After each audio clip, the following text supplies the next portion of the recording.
Hello and welcome to another episode of Virtual Legality. I'm your host, Richard Hoeg, managing member of the Hoeg Law business law firm of Northville, Michigan. And today we are once again going to talk about corporate messaging in respect of the video game console war. And this is probably going to be a topic that we're going to be covering again and again here in Virtual Legality as both Sony and Microsoft move to coalesce their marketing strategies around whatever their focus winds up being as we head closer and closer to the launch of these two products. Now, if you are new to Virtual Legality or you found us only recently, you might have come into my comments to one or more of these videos and said, you are just clearly too much of a Sony fanboy. You shouldn't be making this commentary on the Microsoft showcase, on the problems that you have with their messaging over the last little while.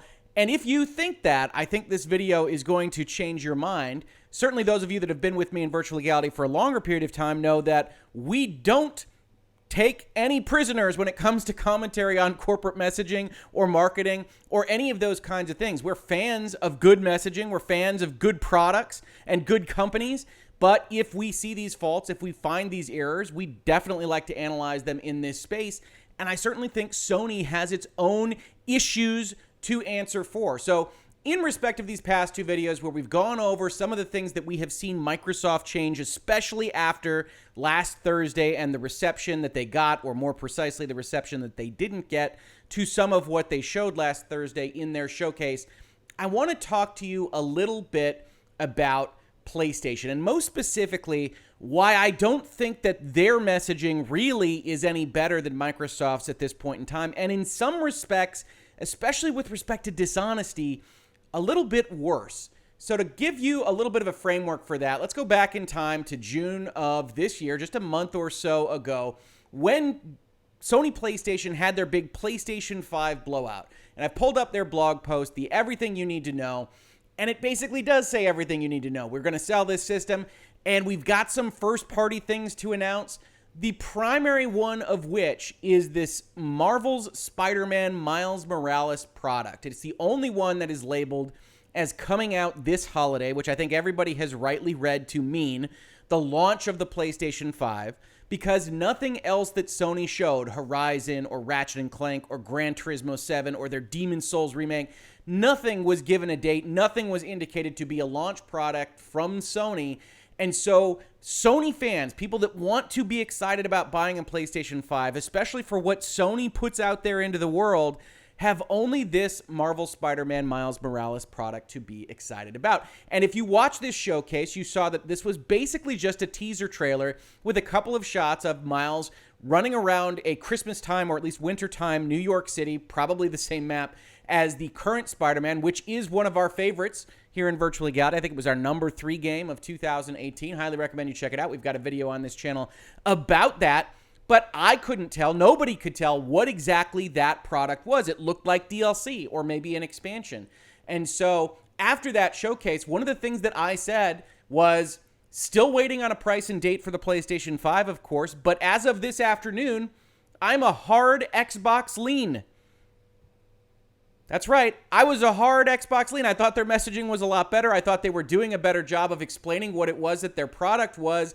And that all really changed last week in terms of what I think their focus or lack of focus is. But I was a hard Xbox lean because I was not impressed by the PlayStation showcase. And part of the reason for that was because there was so much confusion over what they were trying to sell with Spider-Man. It was clear that Sony was trying to suggest that Miles Morales was going to be a big ticket item. This is our launch game. This is why you should get excited about PlayStation 5. It's the only thing we are putting on Holiday 2020 on the trailer. And IGN went out and said, Spider-Man sequel announced for PlayStation 5. And then only after a little bit of time was that clarified the next day, where we get a headline here from Video Games Chronicles that says Spider-Man Miles Morales is an expansion and enhancement to the original, Sony clarifies. And this was from an interview done in The Telegraph with Sony Interactive Entertainment's Executive Vice President, Head of European Business, who said, I guess you could call it an expansion and an enhancement to the previous game. Note that term, an expansion and an enhancement. There is a substantial Miles Morales component, which is the expansion element, but also within the game as well. There's been major enhancements to the game and the game engine, obviously deploying some of the major PlayStation 5 technology and features. Most prominently, we would assume the rapid load times that we have seen Spider-Man actually used by Sony to demonstrate in prior kind of demonstrations with journalists and otherwise. And so it wasn't necessarily a surprise that it was described this way. However, it was a surprise to a lot of people on my timeline and a lot of people talking about this in places like NeoGAF and Reset Era. And so I wound up doing a video saying the Spider-Man sequel that wasn't. And in fact, people came and asked me about that. Say, hey, I thought it was a spinoff. I didn't know what that trailer was. And I said it appears to be a remaster with a bonus, but could be a First Light level standalone instead. First Light being the kind of standalone game that came out after Infamous at the start of the generation. But in this particular case, that wasn't good enough for Sony. And in order to understand why, we need to look at what their competitor is doing and the fact that Sony doesn't appear to have a good response. Now, if you aren't familiar with what Xbox messaging has been, one of the primary emphasis points for the Series X or the Xbox ecosystem in general has been this notion of smart delivery. I've pulled up a June 15th blog post from them that is entitled Xbox Series X, buy a game once and play the best version across generations with smart delivery. One of the most exciting of the technologies we are introducing with Xbox Series X is smart delivery, which will ensure that you always play the best version of the games you own for your console across generations. But what does that mean for you, the player? Well, it means that if you purchase the Xbox One version of a supported title, we will deliver the best version of it to your Xbox One as usual. If you decide to jump into the next generation with Xbox Series X, we will automatically provide the Xbox Series X version of the game at no additional cost when it becomes available. And you can see references to this in major crown jewel type games for Microsoft like Halo Infinite. And so Xbox has gone out there into the world with the basic premise that we won't be selling remasters across generations, which has been a bread and butter policy of companies like Sony. Sony opened the generation by selling you The Last of Us Remastered, which they also sold at the end of the last generation. They also sold you Shadow of the Colossus Remastered, all these kinds of games that they wanted to sell remastered versions of. And so it is no surprise, really, that a console manufacturer or a publisher wouldn't come up with this idea on their own. But this is the pressure of competition. Xbox goes out there and says, this is what we are going to do. And then Sony, when faced with messaging that makes everything look very much like we are going to be selling you a remaster, but we're also going to try to make it worth your while. We're going to do some add-ons. It's going to be Game of the Year edition, Miles Morales edition. Wasn't good messaging for them. So they came out immediately after and tried to clarify this. Insomniac, I believe, was asked to put out a tweet that says the following: Marvel's Spider-Man Miles Morales is the next adventure in the Marvel Spider-Man universe. We will reveal more about this standalone game at a future date. So IGN reports it as a sequel. The Telegraph/Video Game Chronicle reports it as an expansion and enhancement of the original.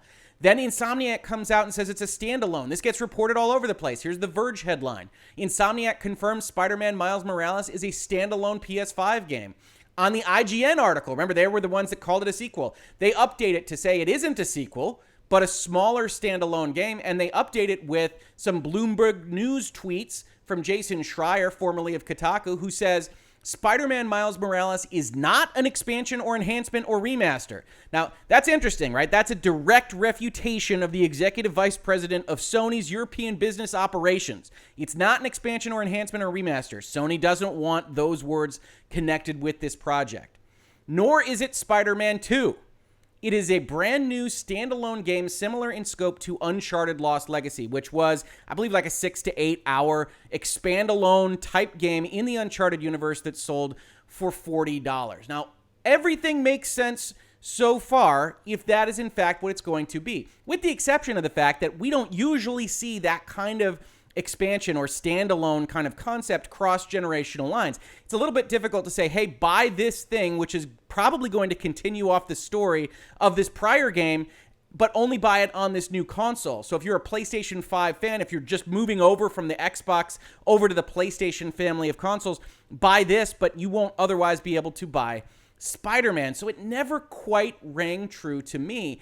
And then this week, the big article came out, that suggests that Sony is not being entirely honest with what this entire project is. So this is in Comic Book. This is actually reading from a Game Informer interview that isn't yet out. And they say in their headline, Marvel's Spider-Man Miles Morales reported in Game Informer, includes PlayStation 5 remaster of PlayStation 4's Spider-Man. At the moment of publishing, this hasn't been confirmed by either Insomniac Games or Sony Interactive Entertainment, but it is claimed in the latest issue of Game Informer. In other words, the information isn't official, but it does come from a reliable source. Like everywhere else in virtual legality, we can't see that Game Informer interview right now. We can't see any confirmation from Insomniac or Sony, so you have to take this with a grain of salt. But if this is as reported, and there's really no reason to believe it's a lie from just this context, then what you've got is essentially Sony hiding the ball. Sony doesn't want this to be seen as a remaster sale of Marvel's Spider-Man from 2018 with the Miles Morales component clamped on. They want to see it as selling Miles Morales with just what happens to be a bonus enhanced edition of 2018's Marvel Spider-Man. What could be more honest, right? Continuing with this article, for now it's unclear whether this will mean the game is $60. Many assumed it would be priced similarly to products like Uncharted: The Lost Legacy, based on the reports that we just saw, which didn't release at $60, but instead at $40. Meanwhile, it's unclear what Insomniac Games will do to the game to differentiate it from the PlayStation 4 version. That said, if this information is indeed true, we should hear more about how the game is being remastered in the coming months. It's important to note that regardless of the case, Marvel Spider-Man Miles Morales is a standalone game. It's not an expansion, and you don't need to own Marvel Spider-Man to play it. Now, I have to say, Comic Book and Game Informer and anyone else that isn't in charge of Sony business doesn't know that to be the case. Because if they will only sell you Miles Morales with a copy of Spider-Man Remaster, and they'll only do it for $60, it just isn't true that you don't need to own a copy of Marvel Spider-Man to play it. Technically, the code doesn't need to access Marvel Spider-Man in order to operate. Presumably, they aren't lying about that. But you do need to own it if Sony's only going to sell it as a bundle, and they might well do that because they want to justify a $60 or maybe even, heaven forbid, a $70 purchase point for this game that is their only real launch title. I mean, it's worth noting here that Xbox had all sorts of crap in their showcase. They had Tetris Effect, which I love, but is Tetris. Sony had Grand Theft Auto 5 for maybe the 15th release, maybe the 20th release, on their PlayStation 5 launch showcase. So we are now looking at two console manufacturers, two companies that, in my opinion, don't really feel like they are ready to launch consoles here in the fall. You've got Halo Infinite, which looks like it's from 1995, and you've got what will probably be a very good expansion-like set of DLC for 2018 Spider-Man featuring Miles Morales, which I'm looking forward to experiencing and playing, but which is not a knock your socks off, get you out of bed, buy a PlayStation 5 type product on its own.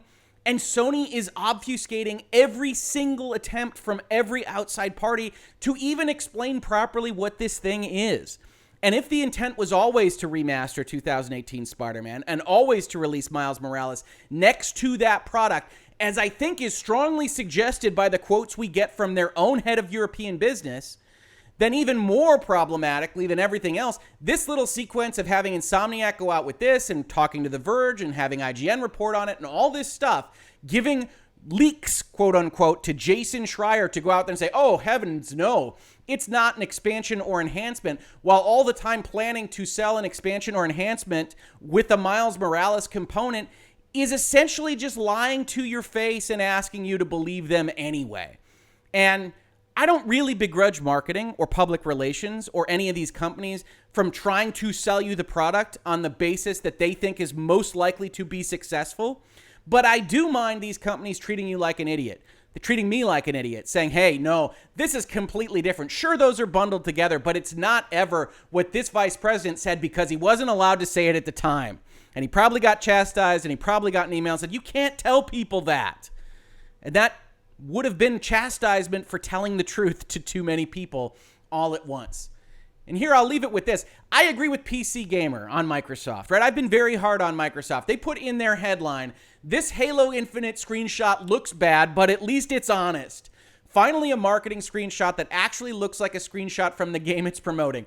It does look bad. This doesn't look next generation at all. It barely looks this generation, and I wasn't that impressed with the gameplay. And I think Microsoft has all sorts of problems trying to sell Game Pass and the Series X at one time, and you see all those problems writ large with their trying to change their tack this late in the game with a series of interviews that say, oh no, we don't need to talk about technology anymore. Our games will do the talking for us, which I think is a crazy set of marketing for Microsoft against Sony. But hey, at least they are trying to be honest. They're trying to change the message in front of everybody so that people can understand what it is that they want to sell, which I will tell you right now, they want to sell you a Game Pass. They don't care about the box, which is an odd thing to do after generating, engineering, and now putting together these boxes that they want you to otherwise buy, but they don't care about. But here you have this kind of honesty, and Sony just isn't doing that. Sony is saying, oh no, not an enhancement. It's a standalone. Don't worry about those things. But also we might be selling you the other game at the same time. So what does that mean? It means we're obfuscating. So if you take anything else away from this video, take this. Those of you who are new to the channel have come into my comments and said, oh, you're a Sony fanboy. You should go look in the comments to the things where I talk about The Last of Us leaks and I talk about Sony acting potentially legally abusively towards various folks on the internet, and see all the comments there that call me, I believe it's an X-bot. I'm not always familiar with the console warrior nomenclature, so please feel free to leave your favorites in the comments to this video. I'm not a fan of either Microsoft or Sony or Nintendo or Apple or anyone else. I am often a fan of their products if they succeed in engineering and the research and development, and they deliver to me value that exceeds the price that I pay for it. I think that the PlayStation 2 was the best of its generation. I think that the Xbox 360 was the best of its generation. I am agnostic. I want great games. I want great consoles. I want great companies that treat things honestly and talk about the mistakes that they make and the corrections that they can make, and don't just try to lie in order to get me in the door and say, whoopsie, we didn't mean that. Don't you still love us? Console warring is for silly people because these companies don't care about you. These companies don't care about whether or not you buy their product the next time. They want you to buy their product right now. And if it's a good product, you go right ahead and buy it. And if it's a bad product, you tell them about it. They don't care about loyalty any more than you should care about the loyalty to them. And so I'm in favor of greatness. I'm in favor of great games. I think we will get some this generation. But right now, this minute, I don't think either Sony or Microsoft is quite ready for prime time. This has been Virtual Legality for today. As you can tell, we are talking about these kinds of things in this space all the time. We recently just did a video on Microsoft changing its marketing strategy about the Series X almost entirely and on a dime over the past couple of days after the reactions to Halo Infinite got out there in the wild. If you're interested in that, please click on that video. We talked about the gigaleak of Nintendo information and what that means both under the law and also with the way this business, this industry operates. We think there should be more behind-the-scenes content, a general willingness to let more folks into how the sausage gets made with respect to video games, and certainly how video games can best be preserved. And we talk about all these kinds of things, business, law, contracts, the important stuff, but all through the prisms of the pop culture articles and items that you are otherwise reading about and the stuff that you love, whether that's video games, movies, TV, or what have you. So if you saw this on YouTube, thank you so much for watching. And if you listen to it as a podcast, thank you so much for listening. And I will catch you on the very next episode of Virtual Legality. Virtual Legality is a YouTube video series with audio podcast versions presented as commentary and for education and entertainment purposes only. It does not constitute legal advice and does not create an attorney-client relationship. If you have legal questions about the topics discussed, please consult your own legal counsel.